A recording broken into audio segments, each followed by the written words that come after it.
Bienvenidas a la clase de finanzas públicas. Continuamos entonces con lo que son las funciones económicas del Estado, ¿no? Sin lugar a dudas, cuando hablamos de finanzas públicas, pues tenemos que hablar de lo que es el Estado. Recuerden de que si estamos hablando de Estado, ¿no? Es distinto a gobierno. El gobierno forma parte o está dentro de lo que es el Estado, ¿no? El Estado, estamos hablando de la República de Nicaragua, el Estado como tal, el que adquiere, ¿verdad?, compromisos con otros estados, independientemente del gobierno que esté de turno. Otra de las diferencias, para recordar, ¿verdad?, las diferencias entre gobierno y Estado, ¿no? Los gobiernos son transitorios, el Estado esto es para siempre, ¿no? El Estado está conformado desde que nos independizamos, en este caso, de España, y tenemos, ¿verdad?, nuestras fronteras ya definidas y todo esto. Entonces es el Estado de Nicaragua, ¿no? El Estado de Nicaragua el que se compromete con otros estados, independientemente, de nuevo, a lo que sea el gobierno. Entonces aquí estamos hablando de las funciones económicas como el Estado de Nicaragua, ¿no? Por supuesto que quien administra todas las finanzas va a ser un gobierno, ¿no? El gobierno que esté de turno. Entonces, tenemos lo que son las funciones propias de las finanzas públicas. Dentro de lo que son las funciones de las finanzas públicas, básicamente su función principal debería de ser la de contribuir al desarrollo económico. Esa es la función que debe tener principalmente las finanzas públicas. Cuando hablamos de contribuir al desarrollo económico del país, pues estamos hablando de todo lo que tiene que ver con las condiciones que se le dan a los contribuyentes, en este caso, a los ciudadanos que formamos parte de este país. Estamos hablando de educación, estamos hablando de salud, estamos hablando de infraestructura, estamos hablando de seguridad, etcétera. Entonces, de un crecimiento económico, ¿no? Entonces, esa es la función, ¿no?, principal que tiene las finanzas públicas.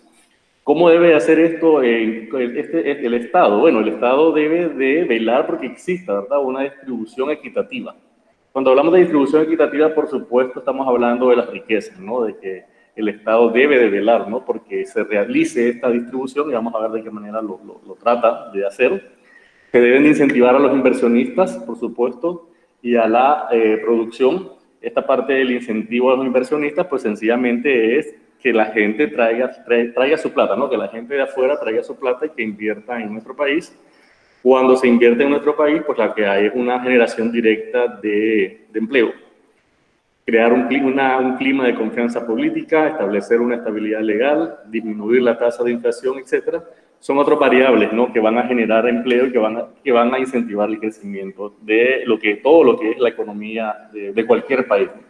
Entonces, esta parte de acá, nosotros acá hemos tenido la crisis, ¿no?, desde el 2018, pues aquí cómo afectan estas crisis o cómo afecta todo el contexto político que existe en los países, pues van a afectar directamente las finanzas públicas, porque lo que crean es un clima de desconfianza, ¿no? No solo acá en Nicaragua, han visto noticias en Chile, por ejemplo, que estuvo bien grave también la situación, o en Guatemala ahorita, bueno, en Costa Rica, ¿verdad?, también, que ahí la gente está asustada, ¿no? El inversionista asustado por todas las cosas que pasaron en Costa Rica, y Guatemala ahorita, ¿no?, que está también ahí medio convulsionado. Entonces, cada vez que existe esta parte de este clima, ¿verdad?, afecta sin lugar a dudas la economía.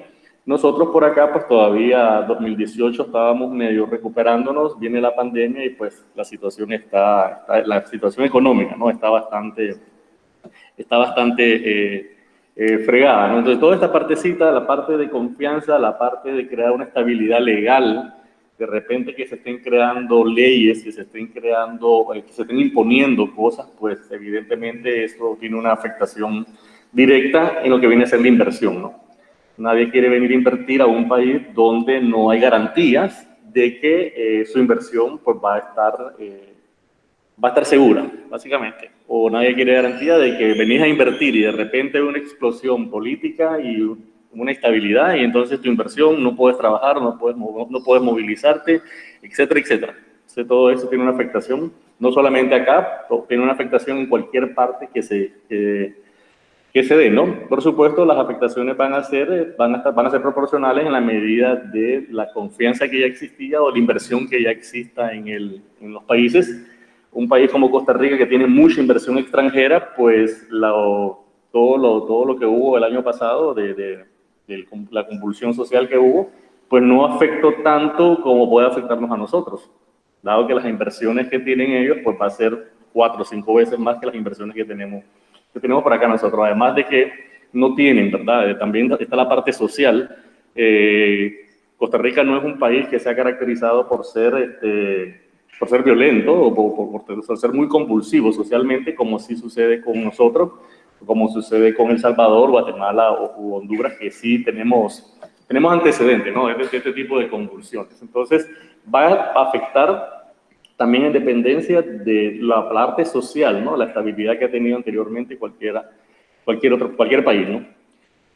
Va a depender, sin lugar a duda, ¿verdad? Este desarrollo va a depender de una buena gerencia y una buena administración.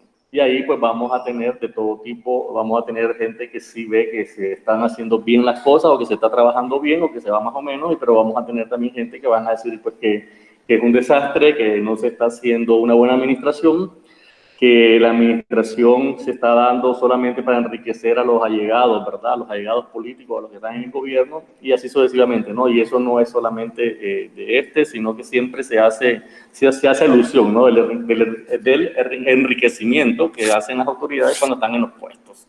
Cosas de ese tipo, pues que no deberían de pasar, son muy reales en nuestros países, ¿no? La parte de la administración y de la gerencia, ¿no? Cosas que no deberían, pero ¿qué pasa? Dentro de las funciones, pues dentro de las funciones vamos a estar viendo esto de las funciones muy seguido en esta presentación. Está la parte de la asignación, estos son los objetivos de las finanzas públicas, ¿no? Vamos a tener la asignación, la estabilización y la distribución, y cada una de ellas pues, va a estar en dependencia de las políticas que el Estado vaya a ejecutar, ¿no? Sobre la forma que la economía asigna los recursos entre los bienes privados y públicos. Por acá, esto pueden ser los recursos, ¿no? Que se están asignando, sea de forma directa o sea de forma indirecta. Esto lo que va a hacer es fomentar actividades o va a desincentivar otras. Por acá estamos la parte de dónde el Estado va a invertir, cuánto va a invertir el Estado en las diferentes partidas, ¿no? Ya sea que sea un recurso, un bien público, o sea que va a ser inversiones para poder atraer inversiones. En la imagen que está por ahí, pues más o menos la asignación es cuánto va a ir para educación, cuánto va a ir para salud, cuánto va a ir para infraestructura, etc. Entonces, el Estado va a asignar directa o indirectamente.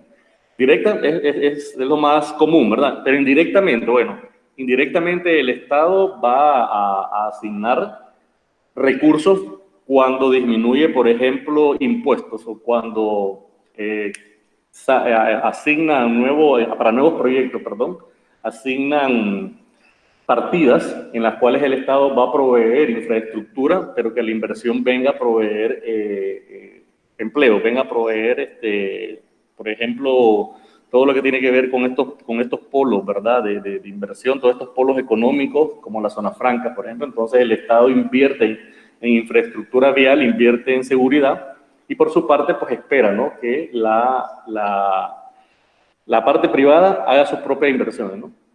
Otra parte es cuando el Estado no cobra impuestos, por ejemplo, hace ese tipo de subvenciones en las cuales el Estado dice, si venís a invertir en Nicaragua, no vas a pagar el impuesto sobre la renta en 10 años. Eso sucede mucho en lo que es la zona franca.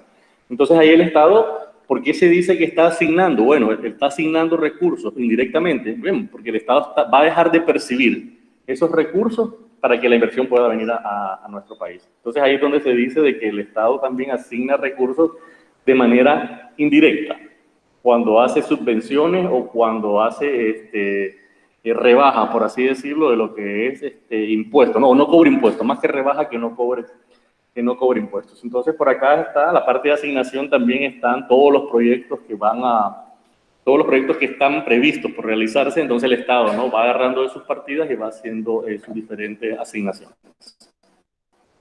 ¿Tienen alguna pregunta? Entonces, si les pregunto, chicas, ¿de dónde el Estado, para hablemos un poquito, ¿de dónde el Estado tiene su mayor parte de ingresos? Para ponerlo fácil la pregunta. De los impuestos. De los impuestos. Gracias, gracias. De los impuestos. La mayor parte de los ingresos que tiene el Estado viene de los impuestos. Una pequeña parte, una pequeñísima, porque con toda esta situación que ha pasado, ¿verdad? Una pequeñísima parte viene de donaciones y otra pequeña parte viene del mismo trabajo que hace el Estado. Para recordar un poquito.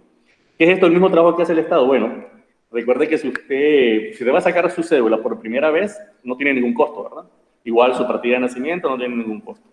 Pero si a usted se le dañó, ¿verdad? La cédula, con todo esto ahorita de diciembre, ¿verdad? De los bachilleres, de la gente que quiere hacer de las universidades, etcétera, no entiendo por qué, les juro que no entiendo por qué nos piden nuevamente partidas de nacimiento. No le hallo, yo en lo personal no le hallo lógica, ¿verdad? No es ninguna crítica para nadie, pero yo no le hallo lógica que si tienes una cédula o que si ya llevaste una partida de nacimiento a una determinada fecha, o sea, te estén pidiendo partida de nacimiento cada vez que vas a hacer un trámite. Bueno, ¿por qué me metí esto de la partida de nacimiento? Bueno, porque cuando usted va a pedir una partida de nacimiento tiene que pagar. Entonces, este pago es un ingreso para el Estado. Cuando usted va a sacar su cédula, cuando usted va a sacar su licencia, esos son ingresos para el Estado. Pues, ¿por qué? Porque el Estado está dándonos un servicio y nos está cobrando por ese servicio. Cuando vamos a pagar una multa, aunque las multas no son, ¿verdad? Las multas no son ingresos tributarios y las multas las debemos de pagar únicamente cuando hacemos una infracción, una multa de tránsito, una multa por no haber declarado a tiempo los impuestos, una multa porque hiciste una construcción en tu casa y no pediste un permiso, etcétera, etcétera. Son ingresos, lo que se conocen como los ingresos no tributarios, ¿no? de lo que es el Estado. Entonces, el Estado tiene principalmente sus ingresos de los impuestos, de las donaciones y del trabajo propio, ¿no? de lo que genera el Estado.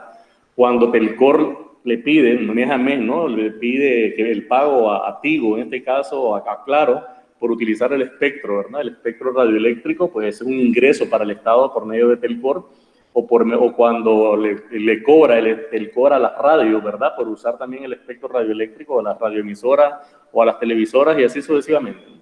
Tenemos un ejemplo.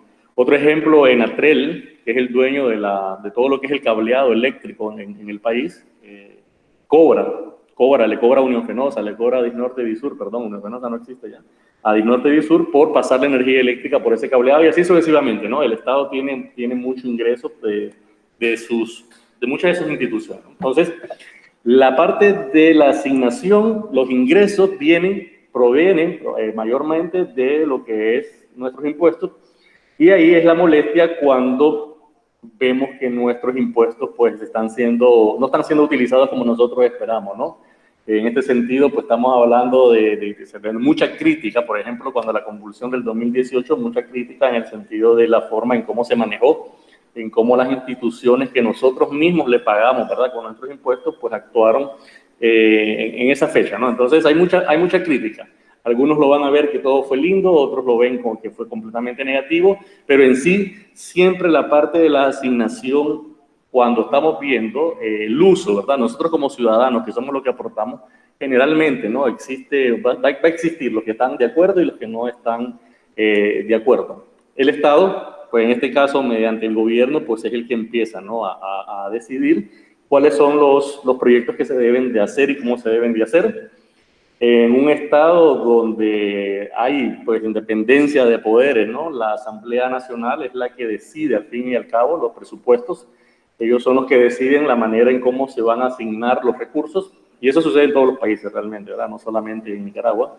Es la Asamblea Nacional, que se supone que es la que nos representa a los conciudadanos, la que forma parte, ¿no? Se supone el gobierno como tal, el ejecutivo en este caso, envía una propuesta, se debe de analizar, se debería de modificar y todo lo demás y hacer sus propias aportaciones en la Asamblea Nacional, pues cosas que por acá pues es bastante difícil, ¿no? Con la falta de separación de poderes, y no me quiero meter en política, pues es algo que todos sabemos, ¿verdad?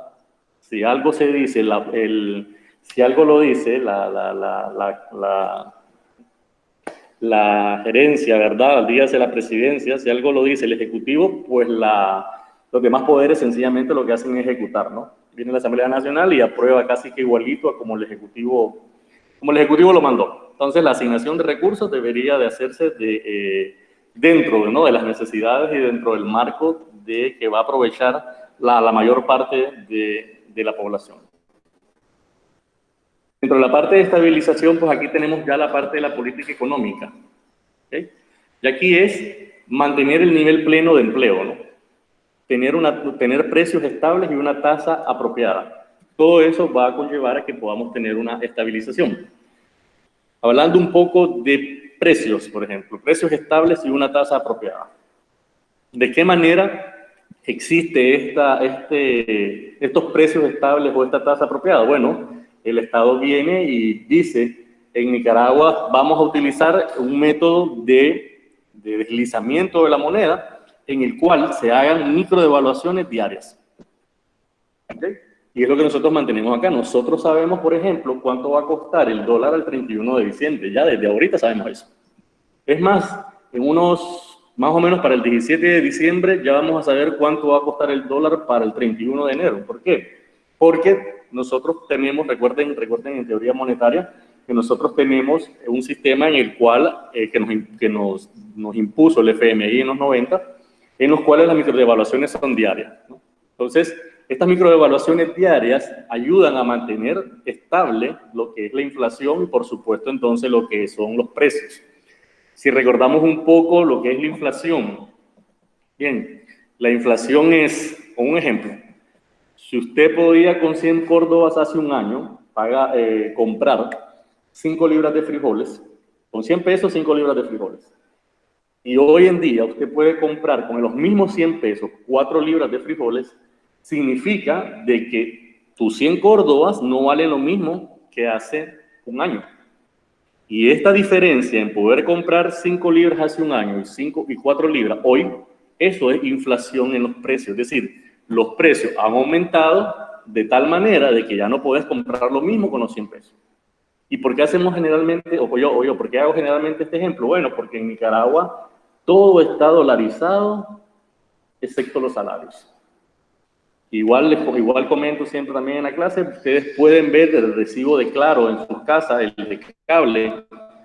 Vayan a ver el recibo de hoy, de este mes, y vean el recibo de hace 6 meses. Van a ver cómo teniendo el mismo servicio, sin haber hecho ninguna modificación en los servicios que tienen de Claro, vean cómo el cobro que tienen hace 6 meses no es el mismo que tienen hoy en día. ¿Y por qué sucede esto? Bueno, recordemos de que todo está dolarizado. Entonces, el precio del dólar hace 6 meses no es el mismo de ahorita. Ese aumento es inflación. Eso es lo que se conoce como inflación. Nosotros, en este país, pues el Banco Central lo tiene controlada la inflación, dado de que ya conocemos, ¿no?, cuántos son los tipos de cambios, además de las políticas que utiliza el gobierno para mantener esas tasas de cambio. Entonces, recordemos de que la parte de tener un crecimiento económico va a estar relacionado también que nosotros podamos tener una estabilidad en los precios y que no haya tanta inflación. Recordando nuevamente, la inflación es cuando los costos de los productos empiezan a aumentar o empiezan a inflarse. Si hablamos de empleo, recordemos por qué el empleo ayuda al crecimiento económico. Bien, jóvenes, si usted tiene empleo, usted puede consumir bienes y servicios en otros negocios. ¿Ok? Entonces, si usted tiene empleo, tiene ingresos. Voy a poner un ejemplo de restaurante. Yo tengo empleo, tenemos ingresos, vamos a comer a un restaurante. En ese restaurante tiene ingresos o tiene ventas, por tanto, puede tener un personal, puede generar también trabajo. Es decir, tiene gente trabajando ahí. Esa gente, a su vez, tiene ingresos de todo lo que nosotros llegamos a consumir al restaurante, ¿no? Al restaurante. El restaurante tiene ingresos. Como el restaurante vende servicios, puede generar empleo. Tiene meseros, tiene cocineros, etcétera, etcétera. Estos, a la vez, tienen ingresos. Y ellos van a ir a consumir bienes y servicios a otro lado. Ellos con empleo consumen bienes y servicios en otro establecimiento. Ese establecimiento genera empleo, tiene ingresos, tiene personal, ese personal tiene ingresos y así sucesivamente. Entonces, La importancia del empleo, un nivel de empleo pleno, bueno, es porque eso hace que se mueva la economía. Sencillamente, nosotros damos un servicio, obtenemos un salario, vamos a consumir a otros lugares, estas personas tienen trabajo y así sucesivamente. En algún momento del ciclo es posible de que, después de haber pasado todo este ciclo, en un momento vengan a consumir bienes y servicios nuestros también. Entonces, esa es la importancia del empleo. Siempre recuerden, ¿por qué es importante el empleo? Bueno, es importante el empleo porque eso mueve la economía. ¿Qué sucede con todo lo que ha pasado? Hablemos de pandemia ahorita, no hablemos de 2018. La gente no estaba saliendo a los lugares a comer, la gente no estaba saliendo a los lugares de diversión. Digo, no estaban saliendo, ¿verdad? Porque ya hace como 2 meses ya se le olvidó a la gente que estamos todavía en pandemia y andan como que nada. Entonces, y eso sí, sin hablar de gobierno, ¿verdad? Que jamás hizo nada en la parte de que no, la gente no saliera, ¿no? Todo lo contrario. Pero la parte privada, que sí se estaba cuidando, ya no lo está haciendo tampoco y andamos como que nada. Entonces, eso lo que generó es de que al no consumir bienes y servicios, no llegas a los lugares. ¿Qué sucedió con los lugares? Bueno, con los lugares, ¿cómo van a mantener a un personal que no está teniendo, o sea, un restaurante o cualquier otro tipo de negocio, cómo mantiene a su personal si no está teniendo ingresos? Es decir, si la gente no está llegando a consumir los bienes y servicios que vende. Bueno, si no tiene ingresos, pues lo que va a hacer evidentemente es despedir gente. Y luego, tiene gente que no tiene empleo, esta gente no tiene ingreso, a su vez, esta gente no va a ir a consumir a otros negocios. Perdón. Entonces, se hace un descalabro en lo que es la economía cuando no hay empleo. Sencillamente, se cierra el negocio, esta gente no tiene empleo, esta gente que no tiene empleo no va a consumir a otros negocios, este otro negocio entonces tiene menos ingresos y muy probablemente también va a empezar a despedir y así sucesivamente. Y esto es un dominó. Sencillamente viene y se empieza a ver un descalabro, ¿no? en lo que es la economía, y por eso la importancia de la generación de empleo, ¿no? La generación de empleo o la estabilidad, ¿verdad? De empleo pleno, de la parte de empleo pleno, ayuda al crecimiento económico o mantiene, ¿verdad?, una estabilidad. Cuando hablamos de distribución, que es otra de las principales funciones, perdón, es la forma en cómo se van a distribuir, ¿no?, los bienes dentro de sus miembros. Por acá estamos hablando de todo lo que es la equidad, ¿verdad?, todo lo que es la eficiencia. Por acá vamos a ver de que dentro de lo que es la distribución, perdón, tenemos la prestación directa de servicios, tenemos la parte de lo que son los impuestos. En esta parte de la distribución hablamos también de dónde vamos a ir a generar, dónde vamos a invertir más, ¿verdad? Bueno, en la parte distributiva deberíamos de invertir más en donde donde se está necesitando más, ¿no? Esa es parte de una de las funciones de las finanzas públicas. Por supuesto, sin dejar a un lado, ¿verdad?, dónde te están generando más impuestos. Eso debe ser una distribución. Donde te está generando más impuestos, pues debes de tener una función en la cual se vea, ¿no?, que los impuestos se están invirtiendo alrededor del área donde te está generando ingresos. ¿Por qué? Porque lo que vamos a hacer ahí es mantener una estabilidad. Recuerden siempre eso, sin dejar a un lado, ¿no?, las partes que son las más vulnerables, ¿no?, donde también deben de llegar las finanzas públicas. Esta partecita tiene que ver un poco con lo que el señor Adam Smith, desde 1700 y pico, ha hablado acerca de la distribución de la riqueza, ¿no? Acá tocamos también la parte de los impuestos. Sabemos de que en Nicaragua, bueno, en muchos países, ¿no?, el que gana más paga más impuestos. Recordemos la tabla progresiva del INS, la tabla progresiva, perdón, del IR, donde sabemos, ¿verdad?, de que hay una medida, ¿no?, en la parte de los salarios donde los que ganan hasta 100.000 no pagan impuestos sobre la renta, y más arriba de 100.000 pues empieza a haber una escala, ¿no?, de 100.000 a 200.000, de 200.000 a 300.000, hasta llegar de 500.000 a más, ¿no? Existe una tabla donde los impuestos, ¿no?, se graban en dependencia de los ingresos que tenemos. Entonces vamos a ver, no sé si tienen alguna consulta, alguna pregunta hasta ahorita. Y ni meternos a la parte, ¿verdad?, de cómo se usan los impuestos y todo eso, cómo se distribuye la riqueza y todo eso. Bien, dentro de las funciones de gobierno, proporcionar el marco legal, lo que hablábamos, dentro del cual los participantes en el mercado compran y venden bienes y servicios. Ok, de nuevo, si no tenemos una estabilidad social, si no tenemos un marco legal que le asegure al inversionista de que va a tener seguridad, ¿verdad? De que su inversión no solo se va a perder, sino que va a obtener renta, pues entonces no van a venir a invertir a nosotros en nuestro país. Entonces debe existir un marco legal que proteja las inversiones. Como un ejemplo, ¿no? Mantener la competencia de los mercados de bienes y servicios. Bien, esta partecita está dentro de lo que se conoce como mantener la ley de antimonopolio, ¿no? Una ley en la cual puedan venir, ¿no? Otros inversionistas puedan venir, otros vendedores o productores de bienes y servicios, y pues que haya una sana competencia. Cuando hablamos de esta parte de sana competencia, cuando hablamos de esta parte de monopolio, siempre se me viene a la mente un ejemplo súper fácil, es la parte de los servicios eléctricos. En otros países, usted puede decidir entre, si es Estados Unidos, por ejemplo, usted puede decidir entre 3 o 4 compañías quién le vende el servicio eléctrico. Y usted va a decidir por el que le dé mejor servicio, por el que tenga menor precio, por el que te ofrezca X cosas del servicio eléctrico. Estamos hablando de electricidad. ¿Qué pasa en nuestro país? Usted puede decidir dónde adquirir su servicio de energía eléctrica. Chicas, no tenemos de otra, ¿no? O Disnorte o Disur. Y al final sabemos que es lo mismo. ¿Qué no se debe de hacer? Las cosas que se hizo con Disnorte y Disur.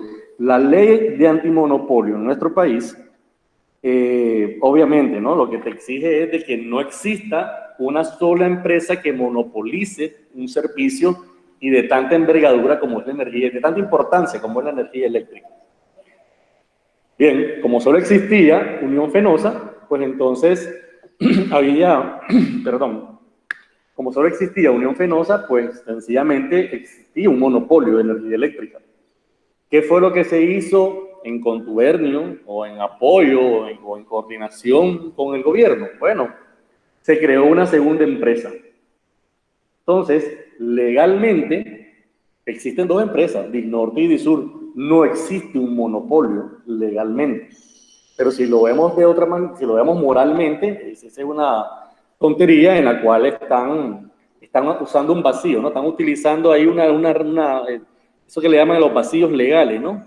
Están utilizando la parte de tener 2 empresas como tal y no se está viendo el trasfondo, ¿no? Que el trasfondo al final existen los mismos dueños, que es lo que no debería de pasar dentro de lo que es el monopolio. Entonces, una competencia en energía eléctrica no existe.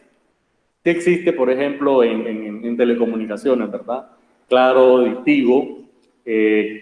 Para el caso de Claro, ¿verdad? Tigo es un mal necesario porque si no existiera Tigo, mirarían a Claro como un monopolio también. Entonces, al final, a Claro le conviene que exista Tigo o antes Movistar, ¿verdad?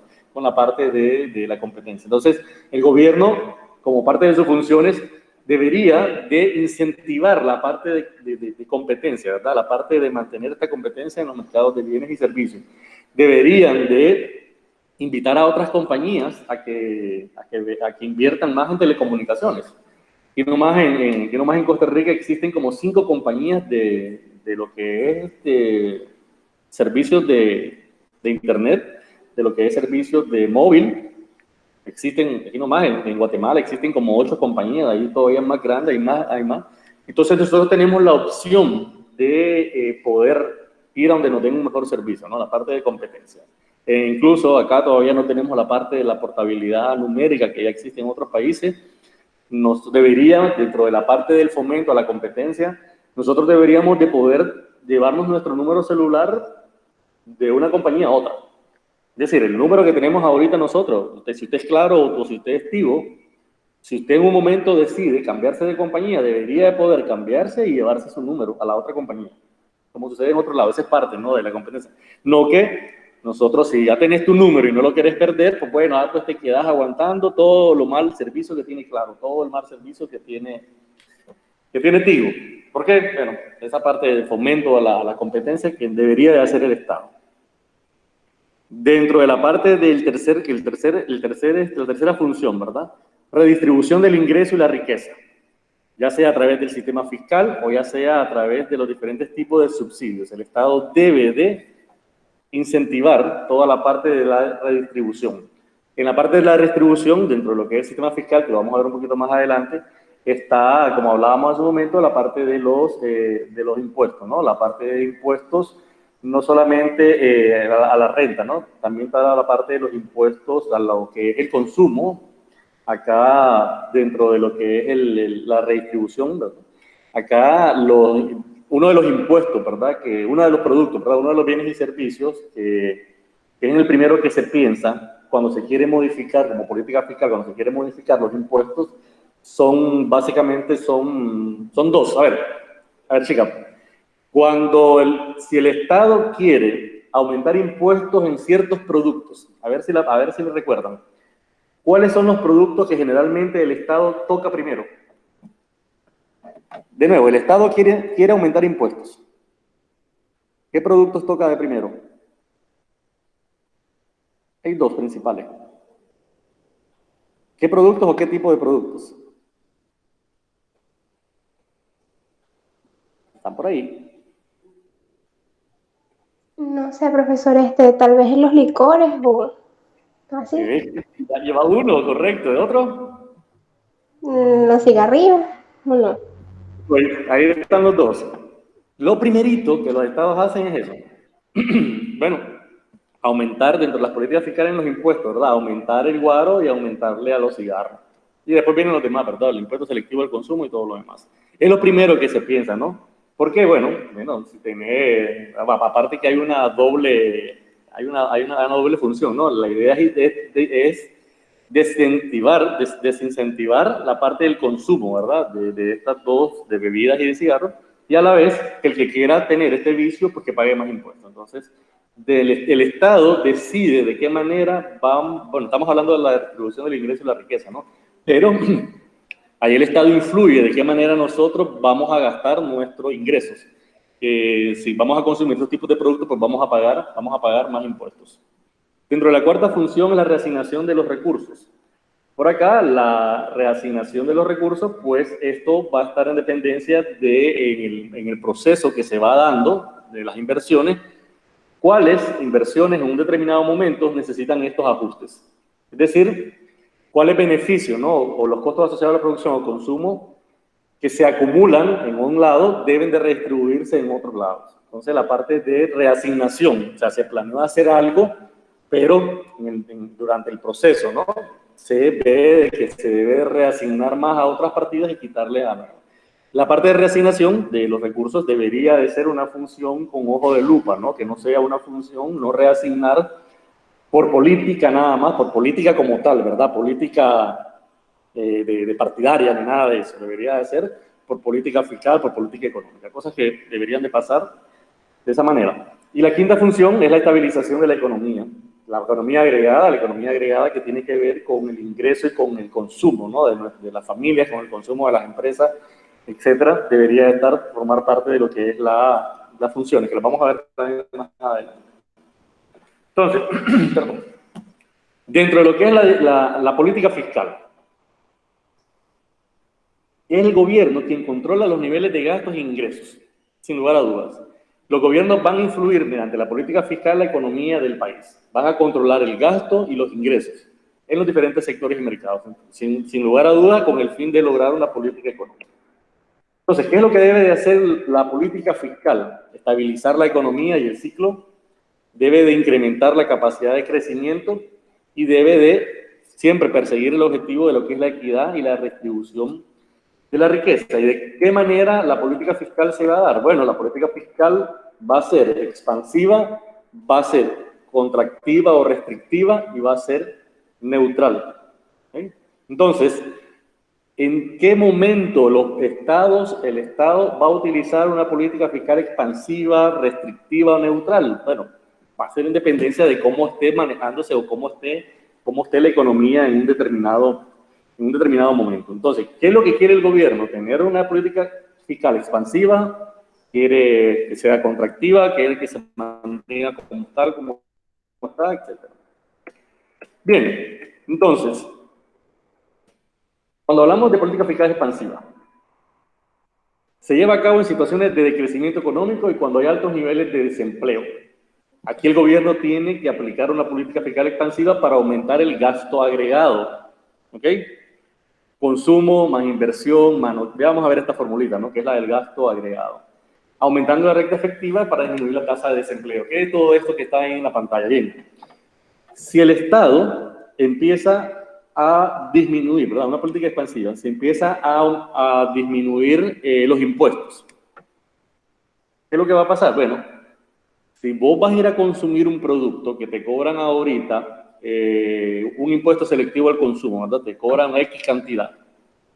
Si le bajan a ese impuesto, pues sencillamente vos vas a ir a adquirir más de ese producto.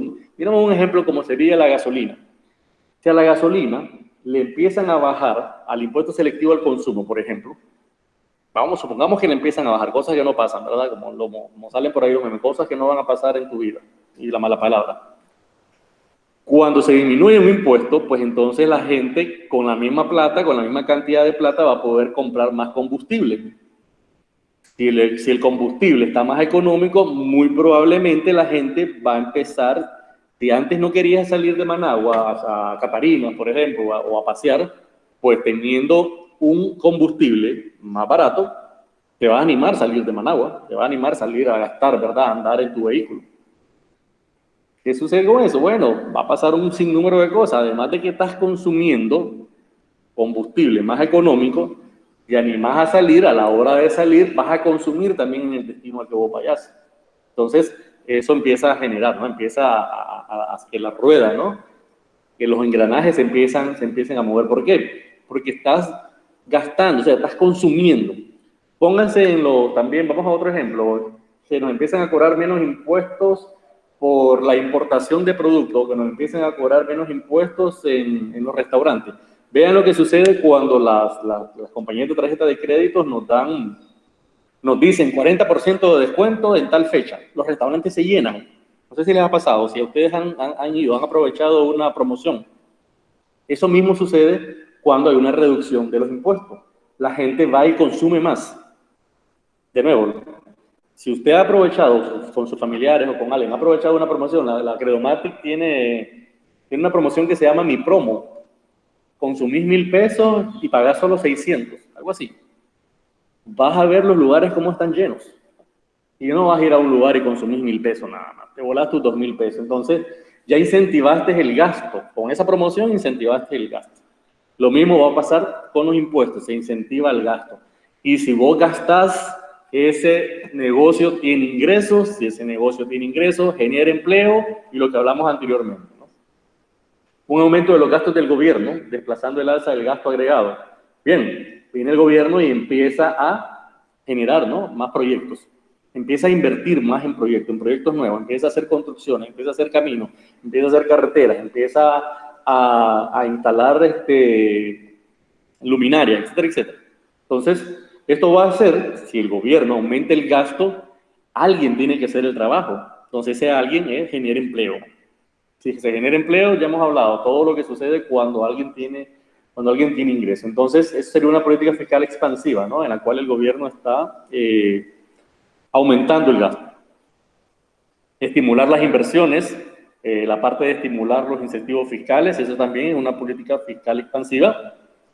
Esto lo vemos nosotros en todo lo que tiene que ver con la ley de turismo.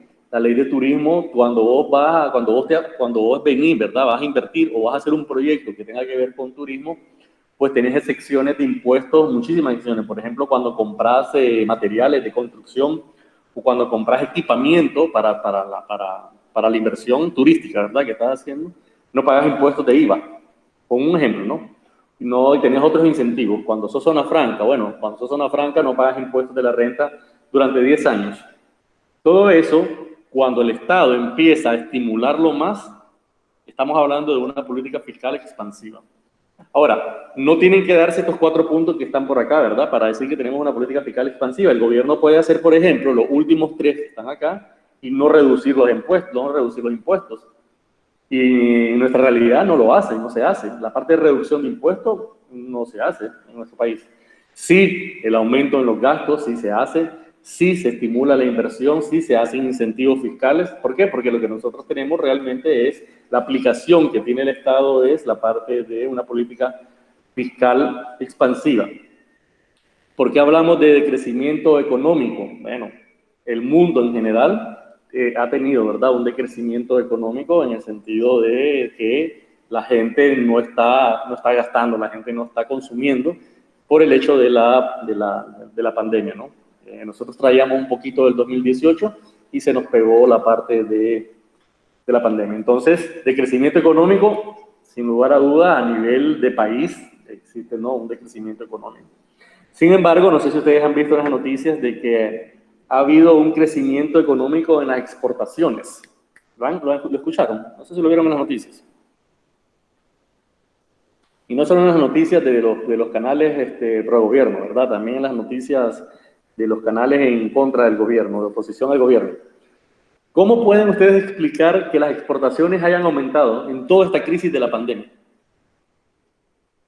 ¿Grace? No ha hablado hoy, Grace. Aquí estoy. Sí, así medio escuché en una noticia que habían aumentado, pero era como Sí, en pero, o sea, cuestión de licor, algo ajá. así, y café fueron los productos que mayormente fueron exportados. No, y hay otros productos, eso siempre, pero ¿por qué? O sea, si estamos en pandemia, ¿cómo es posible que nosotros sí mejoramos en las exportaciones? No digo solo nosotros, no solo fue Nicaragua, toda Centroamérica tuvo una mejora en las exportaciones, ¿verdad? En mera pandemia, ustedes siempre, no sé si ustedes saben, siempre que algo malo pasa, alguien se beneficia. Eso es como que una ley de la vida. Pasa algo malo, siempre alguien se va a beneficiar. Me voy a quitar un poquito ahorita, voy a quitar un poquito lo de las exportaciones, ¿verdad? Miremos con la pandemia. ¿Quién se beneficia con, con este montón de muertos durante la pandemia? Chicas, Los no de me la digan que nadie funeraria. es correcto. O sea, si hay muchos muertos, o por mucho dolor que exista, siempre alguien se va a beneficiar. En este caso, las funerarias. No sé si ustedes no sé si vivirán cerca de alguna, ¿verdad? Pero donde un familiar, sí, una funeraria que era bastante modesta, se le ha visto un cambio. Y eso de que en teoría, ¿verdad? Nosotros no hemos tenido tanto muerto, ¿verdad?, según las cifras. Pero se le ha visto un cambio a esta funeraria. Está pintadita, como que ampliaron, tienen más modelos de cajas, de ataúdes, ¿verdad? Entonces, ese es un claro ejemplo de cómo un mal beneficia a alguien siempre. Sencillamente, esta pandemia con tanta muerte, pues ha beneficiado en este caso a las funerarias. Si nos vamos un poquito más allá, también a los cementerios privados, gente que no había adquirido un espacio en los cementerios privados, pues se ha acercado, ¿no?, a comprar o adquirir, cualquier forma que sea, ¿verdad?, un espacio en los cementerios. Y regresando a la parte de las exportaciones, pues lo mismo ha sucedido con las exportaciones, sencillamente en nuestros países, a pesar de que, bueno, en nuestro país que nunca hubo, ¿verdad?, una cuarentena como tal, pero en toda Centroamérica que se siguió trabajando, sencillamente lo que no se estaba produciendo en otros países, nosotros sí lo estábamos produciendo, entonces por tal razón podíamos exportar. Alimentos, otro de los rubros que también se estuvo estimulando en toda esta pandemia en Estados Unidos, para no ir muy largo. No sé si ustedes vieron en algún momento en CNN, eso es lo que veo yo generalmente, CNN, cómo habían lugares en California en los cuales la siembra de tomate, y se hacían tomas, y el piso estaba rojito. En siembras de tomates, el suelo rojito. ¿Qué creen ustedes que pasó? ¿Qué es lo que decía esa noticia? Solo les pongo el contexto. Estás en plantaciones enormes, ¿verdad? O sea, en terrenos enormes de tomate, y el suelo rojito. Rojo, pues, el suelo. ¿Qué creen que pasó ahí?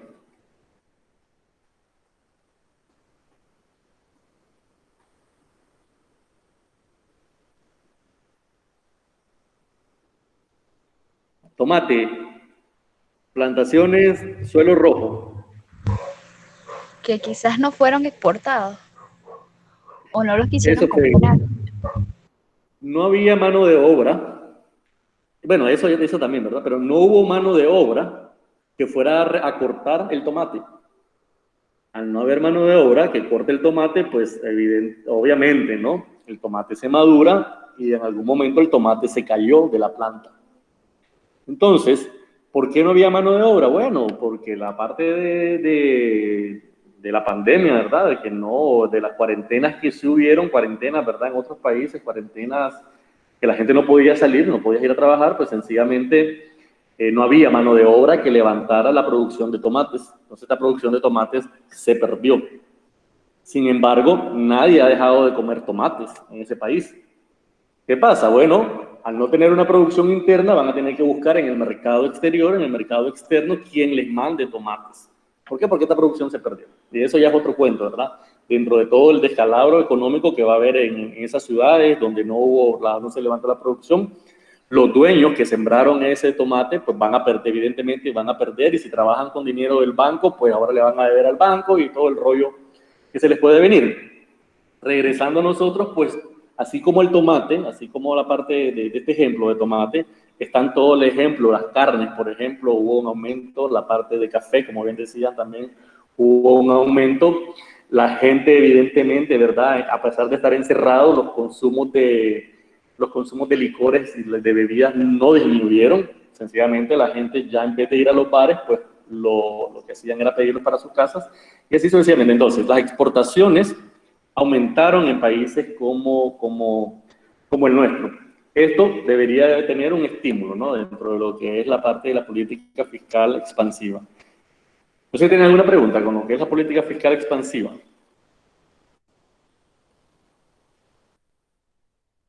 Bien, cuando hablamos de una contractiva, recuerden de nuevo, a nivel mundial estamos ahorita con políticas expansivas, en todo el mundo está con política expansiva, todo el mundo quiere que la gente salga a consumir.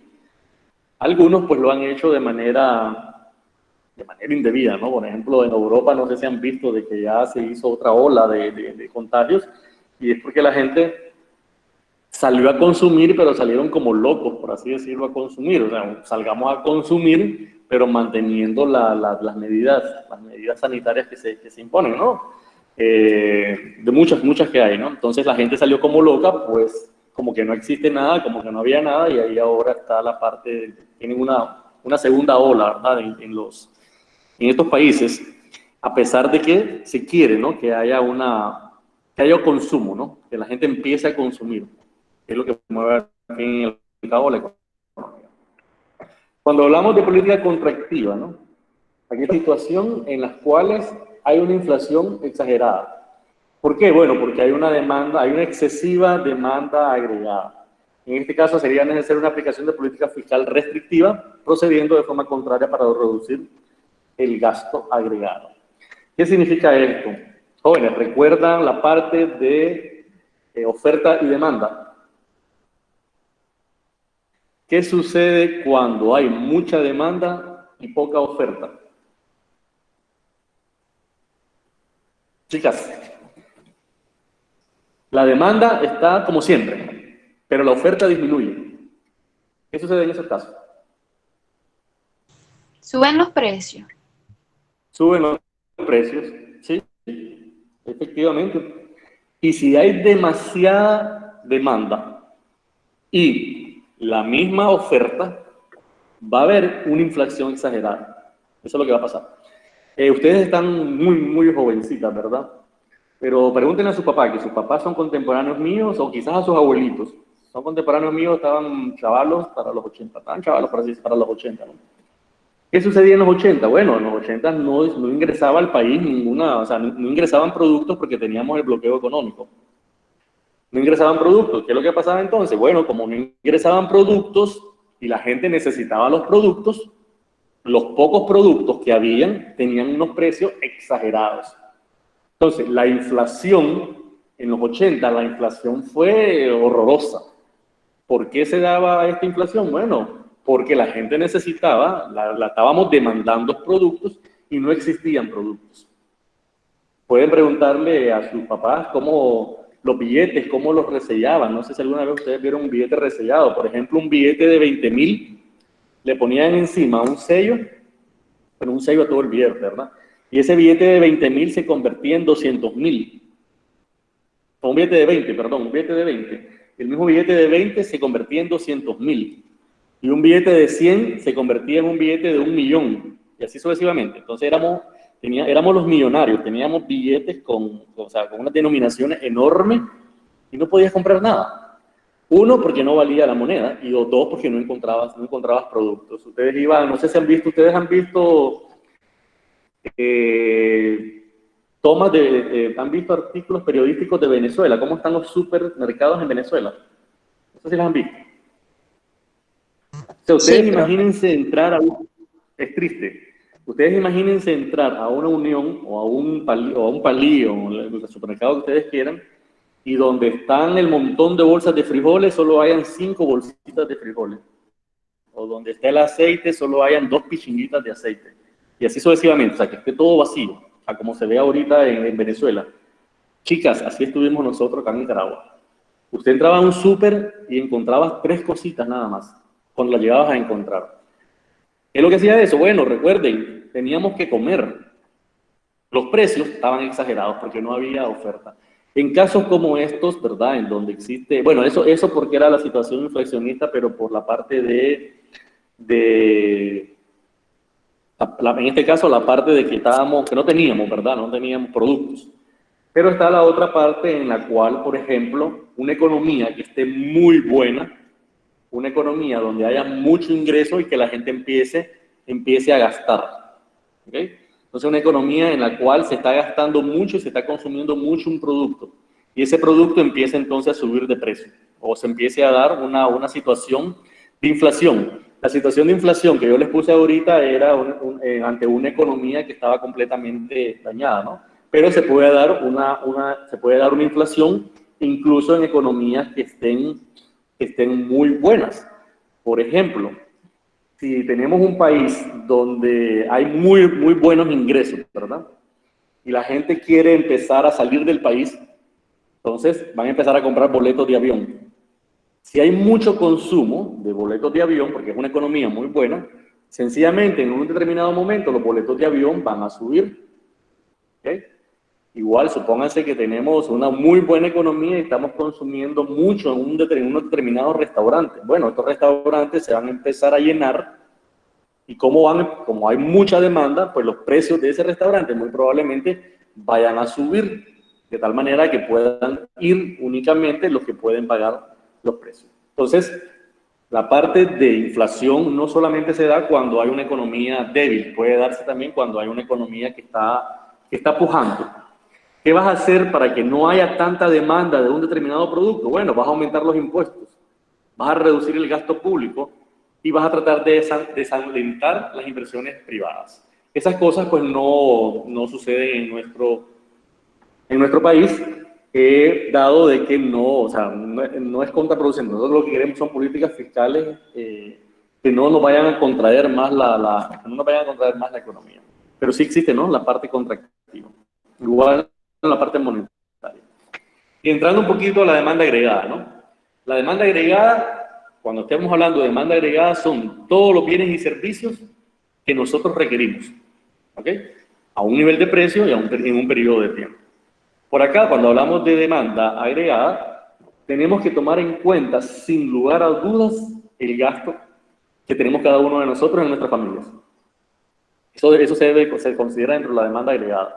Lo que se ha gastado en inversión, el gasto de las administraciones públicas y las exportaciones netas, restándole a las exportaciones las importaciones. Entonces, eso es lo que conocemos como una demanda agregada y la fórmula, pues, aquí la tenemos. Cuando hablemos de demanda agregada, o sea, ¿cuál es la demanda que tiene un país? Bueno, vamos a tener el consumo, que es el gasto que hacen las familias en bienes y servicios, incluyendo las que se producen en el extranjero. A eso le vamos a sumar todas las inversiones que se han hecho las empresas. Cuando hablamos de inversiones, estamos hablando de maquinaria, bienes de equipo, viviendas, etc. Le sumamos el gasto público. Entonces, estos son los parámetros donde solamente sumamos. Luego, vamos a ver la parte de lo que son las exportaciones menos las importaciones. Y de esa manera, podemos saber en un país cuánto es la demanda agregada. Perdón. ¿Quiénes creen ustedes que hacen este trabajo en Nicaragua? Toda esta parte que estamos viendo acerca de la demanda agregada, acerca de cuánto es el consumo en el país, cuánto exportamos, cuánto importamos, etc. ¿Quién creen ustedes que hace este trabajo en el país? Hay una institución que hace todo esto.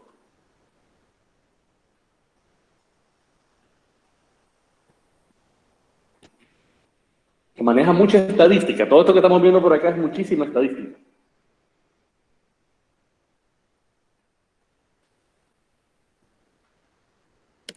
Chicas, el Banco Central. El Banco Central, ustedes entran al Banco Central, den una googleadita en el Banco Central y pónganle demanda agregada a Nicaragua. Den una buscadita, pongan inversiones en Nicaragua. El Banco Central es el que maneja mucha de esta información. ¿Cómo sabe el Banco Central, por ejemplo, cuánto consumen las familias? Bueno, hacen un cruce entre los ingresos que tienen las personas, cuántas personas en la familia hay comúnmente, y de esa manera hacen un cálculo de cuántos son los ingresos y cuánto es el gasto en la familia. El Banco Central hace mucha encuesta in situ, es decir, en los lugares. El Banco Central, por ejemplo, tiene personal que anda en los mercados viendo cómo están los precios, porque parte del trabajo del Banco Central es la parte de saber, ¿no?, cómo están los precios y mantener la estabilidad de los precios. Igual el Banco Central hace encuestas en las familias, hace encuestas, ¿verdad?, para poder recopilar toda esta información. Por supuesto, las importaciones y las exportaciones con las diferentes instituciones que hay que están relacionadas con ello. Si hablamos de demanda interna, es el gasto de bienes y servicios e inversión que hacen los residentes de un país durante un determinado tiempo. Acá estamos hablando de los agentes económicos residentes, ¿no? Y recuerden, los agentes económicos, estamos hablando de las personas, estamos hablando de las empresas y estamos hablando del gobierno. Y aquí hablamos de bienes y servicios, tanto para consumo como para inversión durante un determinado periodo de tiempo. Usualmente es un año. La demanda interna es un indicador muy importante, ¿verdad?, dentro del grado de desarrollo y el nivel de bienestar de un país. Cuando la demanda interna crece, la economía tiende a crecer y tiene lógica. Si nosotros tenemos más para gastar, es porque tenemos más ingresos. Si tenemos más ingresos, significa que estamos creciendo económicamente. Y aquí tenemos, ¿verdad?, los componentes de la demanda interna. Fíjense que de economía, y él hablaba acerca de lo que es, cómo vos determinás, como algo fácil, me dice, algo casi que ustedes pueden decir que es tonto. ¿Cómo ustedes pueden determinar cómo está la economía? Váyanse al mercado, dice, y vean en el mercado cuando una señora del mercado, ¿verdad?, dé un vuelto. ¿Cuánta plata sale de ese delantal? Y es algo sencillo. Voy de nuevo. Perdón, nos decía, ustedes quieren saber cómo anda la economía, si la economía está buena, si la economía está más o menos, si la economía está mal. En el mercado, usted vea cuánta plata saca una señora del delantal cuando tiene que dar un vuelto. No sé si ustedes han visto eso, las señoras de los mercados generalmente los delantales tienen mucha plata o tienen poca. O sea, no sé, lo que me refiero es, no sé si ustedes han visto cuando una señora en el mercado da un vuelto, saca de la bolsa, del delantal, ¿verdad?, saca el montón de plata y empieza a contar y da vuelto. Entonces, eso es lo que nos decía este profesor de economía, era de que de una forma bien sencilla, si vos vas al mercado, por supuesto no es de mañanita, ¿verdad?, no está comenzando la señora a vender.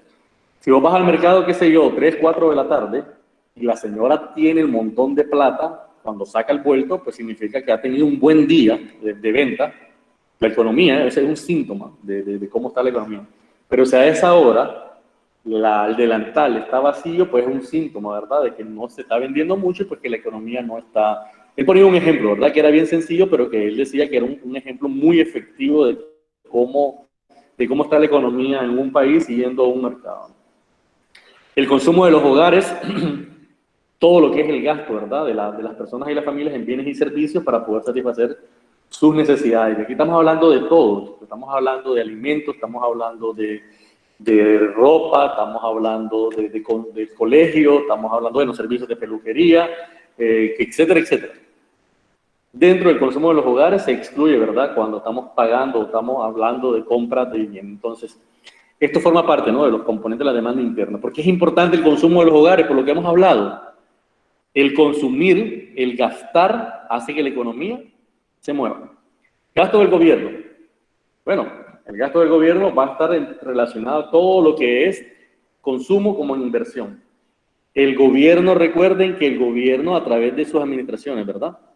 El gobierno hace compras también. El gobierno no solamente gasta en el sentido de que va a hacer proyectos nuevos o que va a hacer inversiones, ¿verdad? Y como parte del gasto público. Recuerden de que el gobierno hace gasto en todo lo que es papelería, todo lo que es alquiler de oficina, todo lo que es, bueno, ahí está, materiales de oficina, todo lo que es salarios, toda esa parte forma parte del gasto del gobierno. Entonces, eso forma parte también de lo que sería, de lo que es la demanda interna. ¿Cuánto necesita el gobierno para poder trabajar? Y la parte de inversión, pues aquí vienen a hacer todo lo que todas las inversiones que hacen las empresas, ¿verdad? Para producir sus bienes y servicios. Acá estamos hablando de gasto en inversión, las maquinarias, ¿verdad? Los vehículos de transporte, mercancía, edificios, etcétera, están toda la parte de inversión. Recuerden de que, como estamos hablando de demanda interna, estamos hablando de inversión interna, ¿verdad? Estamos hablando de inversión local, no estamos hablando de las inversiones que vienen del exterior. Esa es una diferencia en lo que sería en los componentes de la demanda en general. Porque estamos hablando únicamente de lo que es la demanda interna. ¿Sí tienen alguna pregunta, chicas? ¿Por qué forma parte de la finanza pública? Bueno, pues porque todo lo que es las finanzas públicas en algún determinado momento repercute en las familias y repercute en las empresas, sin lugar a dudas. La otra parte de las funciones del gobierno, la política monetaria. Esto hemos visto un poco nosotros ya en las clases de lo que es la política monetaria. Dentro de lo que son las políticas monetarias, aquí son todas las acciones que dispone el Banco Central para ajustar el mercado de dinero. Y aquí recordando un poco, ¿verdad?, lo que hace el Banco Central. El Banco Central, recuerden de que es la parte de controlar la masa monetaria, la cantidad de billetes que andan en el país, la emisión de la moneda, es una de las funciones que tiene el Banco Central. Por un ejemplo reciente, ¿verdad?, de la emisión de la moneda es el billete de 5. Chicas, ¿qué saben del billete de 5? ¿Por qué salió el billete de 5? Además de lo que dice el Banco Central, ¿verdad?, que es en conmemoración del 60 aniversario de la institución. ¿Qué han leído del billete de 5? ¿Por qué salió? ¿Cosas buenas o cosas malas? ¿Qué han leído? No me digan que nada, porque han dado memes y todo eso.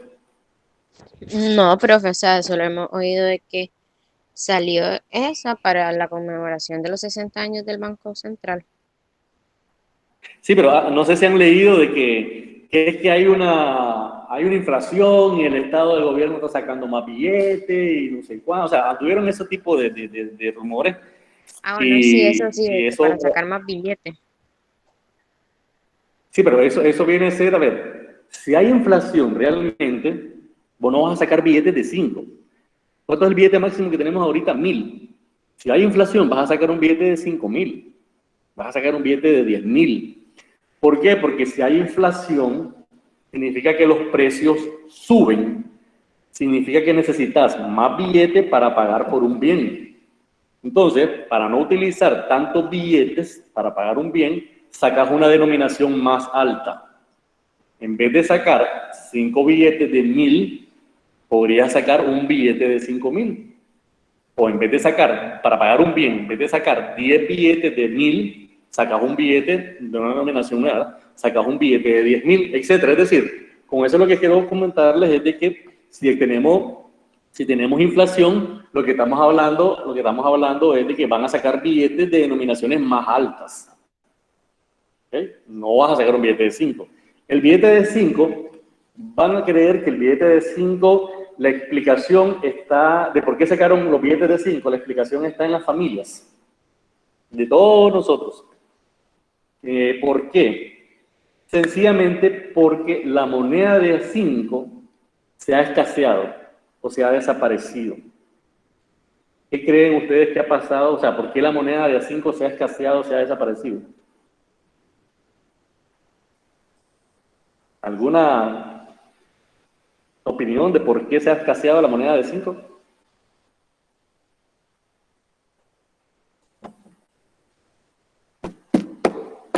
¿Qué creen que ha pasado con la moneda de 5? Rosalina ha estado calladita. Moneda de 5, Ros. ¿Por qué se ha escaseado? No sé, para evitar andar, la gente la quiere para evitar andar muchas monedas. La gente la quiere para... Evitar andar muchas monedas. Sí, pero la pregunta es, o sea, ¿por qué la moneda de A5 se ha escaseado? Es decir, no hay mucha moneda en circulación. La moneda de A5, no hay mucha moneda. La verdad no tengo idea. A algún lado se fue la... No, no tenía, a ver, vamos, voy de nuevo, a ver. No es que el Banco Central ha retirado las monedas de 5. Es decir, las ha retirado, me refiero que llega al banco y en el banco las retira el Banco Central. No ha pasado eso. Las monedas de 5 no se han dañado tampoco. No les ha Profe, ¿no pasado eso. será Hay que otro la gente factor. la guarda para un chanchito? La gente las... O sea, las monedas de A5, la gente pues compra un chanchito y las mete ahí, entonces correcto. por eso Miren, ya no salen. no es posible, o sea, suena, si ustedes quieren, ridículo. La moneda de A5 se ha escaseado porque nosotros en la familia generalmente tenemos a alguien que tiene un chanchito, que tiene una alcancía. Y en las alcancías en nuestras casas no permitimos que le metan una moneda que no sea menos de 5. De 5 para arriba, si son billetitos, pues ahí van.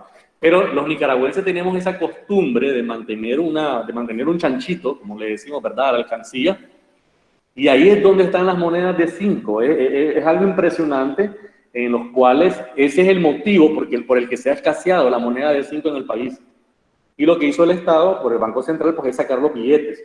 ¿Por qué? Porque no sé, por alguna razón nosotros no, bueno, por una razón económica, ¿verdad? No le meten billetes de más alta denominación. Por allá ahorita que le metas un billetito de A100, que tenés aguinaldo y todo lo demás. Pero en general nosotros lo que hacemos es meter una moneda de A5 en la alcancía. ¿Cuándo salen las monedas de A5? Bueno, los bancos ahorita, ya ahorita en estos días, los bancos van a empezar a recibir mucha moneda de 5. Van a tener, ¿por qué? Porque la gente para estos días quiebra la alcancía, ya sea que ahorraron todo el año para comprarse un regalito en diciembre, X o Y razones, ¿verdad? Pero ahorita van a quebrar mucha alcancía y va a entrar en circulación mucha moneda de 5. ¿Qué va a pasar con los billetes? Bueno, van a estar combinados hasta que comencemos enero y comience la gente nuevamente a utilizar las monedas de A5 para ahorrarlas. Eso es lo que pasa dentro de lo que son de lo que ha pasado. Esto solo era un paréntesis, ¿verdad? Recordando de que dentro de las funciones que tiene el Banco Central es emitir la moneda.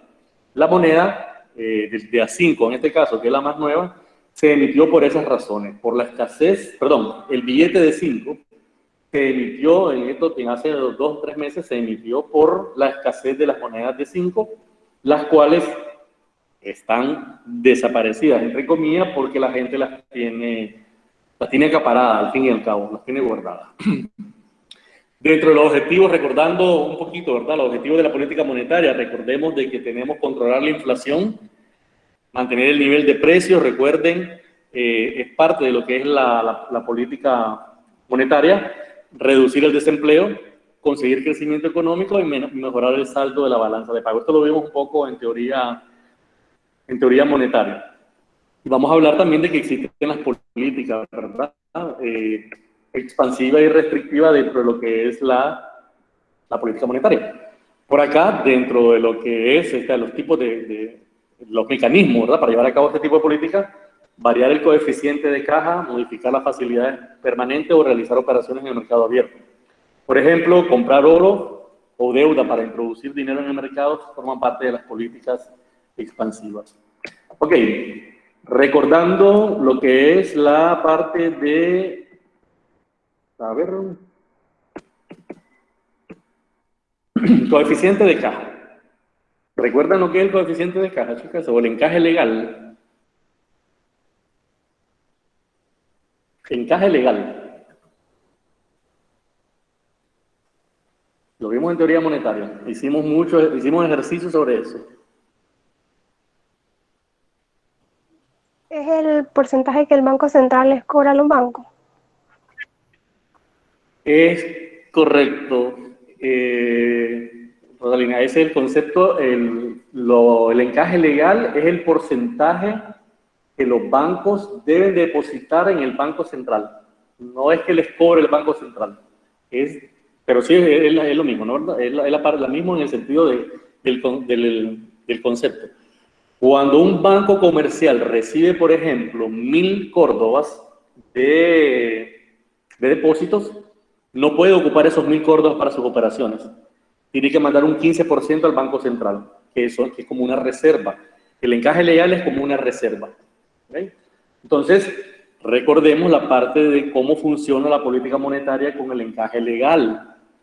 Puede funcionar de manera expansiva o de manera restrictiva. Y aquí venimos en la parte de qué es lo que quiere el Estado. ¿Quiere que la gente consuma o quiere que la gente deje de consumir? ¿Okay? Entonces, cuando estamos hablando de política monetaria expansiva, lo que se trata es de estimular el tamaño de la oferta monetaria. Es decir, que haya plata en el público. Si hay plata en el público, pues la gente va a consumir más. Recordemos la oferta y demanda. Vamos a ver nuevamente la parte de la oferta y la demanda. ¿Qué sucede si hay mucha plata en el público? ¿Qué sucede con las tasas de interés? Chicas, si hay mucha plata, ¿las tasas de interés bajan o suben? Cuando hablo de que hay mucha plata en el público, es de que los bancos tienen mucha plata para prestar. ¿Okay? Si los bancos tienen mucha plata para prestar, ¿qué pasa con las tasas de interés? ¿Suben o bajan? Ley de la oferta y la demanda, recuerden, antes de contestarme, ley de la oferta y la demanda. Si hay mucha plata en los bancos para prestar, ¿las tasas de interés bajan o suben?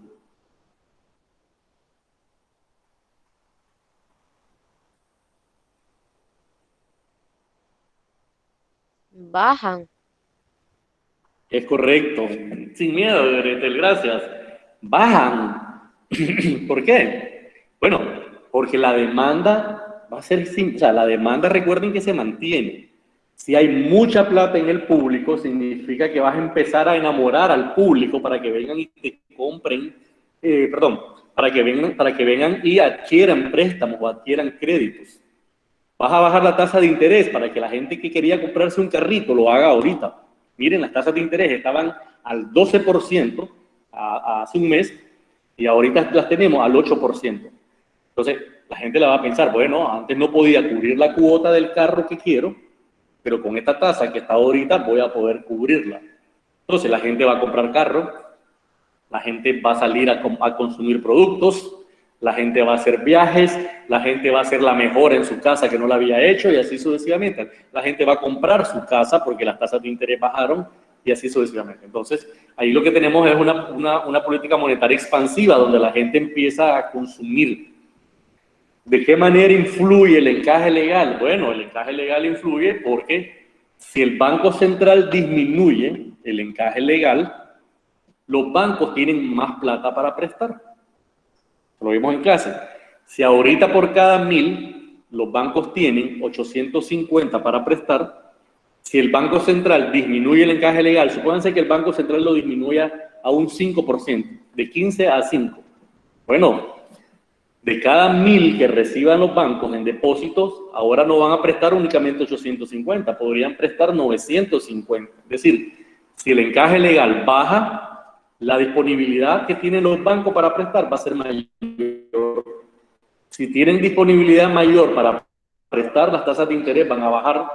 Si las tasas de interés van a bajar, la gente va a consumir más bienes financieros, más productos financieros sin lugar a dudas.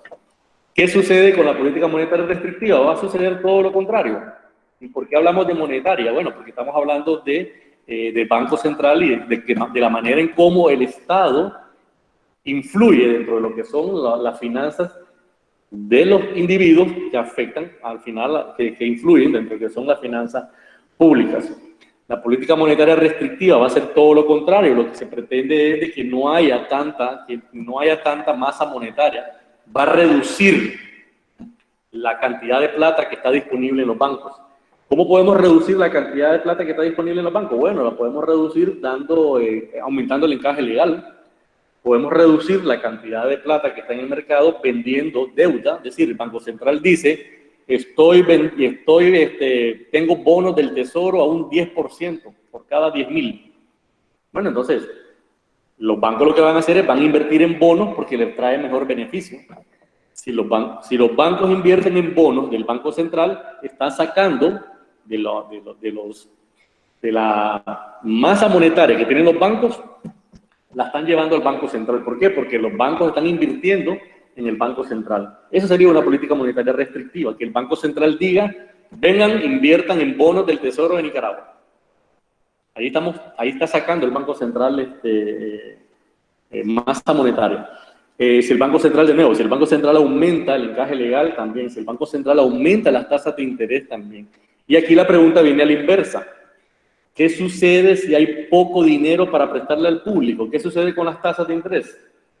Por supuesto, suben, ¿no? Si hay poco dinero para prestar, pues ahora el banco va a cobrar más tasa de interés. ¿Por qué? Porque como hay poca plata en el público, o sea, hay poca plata para prestar, el banco va a tener la opción de subirle, ¿verdad? De subirle los costos al dinero. En este caso va a tener la opción de subirle va a subir la tasa de interés. Si sube la tasa de interés, bueno, sencillamente el que quería comprar el carrito, con esa tasa de interés no va a poder comprarlo ahorita. ¿Por qué? Porque no puede pagar esa cuota con esa tasa de interés. La persona que quería comprar la casa, pues con esa cuota no va a poder comprar la casa en este momento. Entonces, si la política monetaria es restrictiva, la gente se detiene en consumir. Entonces, ahí lo que están haciendo es restringiendo la cantidad de dinero. La política monetaria restrictiva son frecuentemente empleadas en situaciones que existan un alto nivel de inflación. No quieres que la gente siga enjaranándose. Entonces, tenemos una política monetaria restrictiva. ¿Sí tienen alguna pregunta, jóvenes?